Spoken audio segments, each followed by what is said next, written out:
This is definitely one of the most scenic pump stations I've ever worked on. I bet these rich people turds even smell better. Hi, this is me from the future. They do not smell better. Anyway, back to work. What are you looking at? Back to work. This is a pretty new cabinet. I don't know who wired this door, but they might have been a little high. Oh god, 3 of those disconnects? Good luck getting them to line up. Anyway, we don't have to go in there. I'll stop complaining. I was told they have a bad float switch here. Let's see if they're lying. This little station is controlled with float switches. 4 of them, to be exact, with these intrinsically safe relays. And already there's something fishy. The lead stop is below the lag stop, so if the lag stop is in, which is indicated by that light, lead stop should be as well. Looks like wire number 28 and 28A. Let's see if that Sharpie is accurate. Looks like it is. Wire number 28, 28A, and on the 120 side, just to verify, 29. That all checks out. Let's take a little peek in the well, make sure the float isn't caught on something, or who knows what. Damn, that thing's clean. I almost feel like I'm on the freshwater side.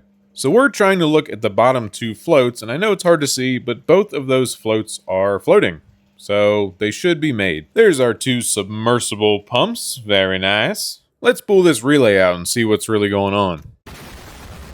An intrinsically safe relay or barrier is basically a device that limits the voltage and current going to a hazardous area to prevent anything from blowing up. Even if something gets shorted out, there isn't enough power available to create a spark that will ignite anything. Which is great, except for the 480 volt submersible pump sitting in that well. There's nothing intrinsically safe about that.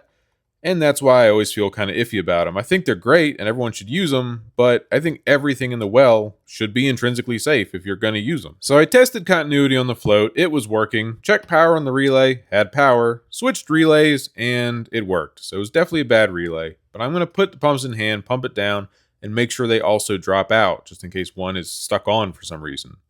Wait for it. There we go, they both dropped out, so it should be good.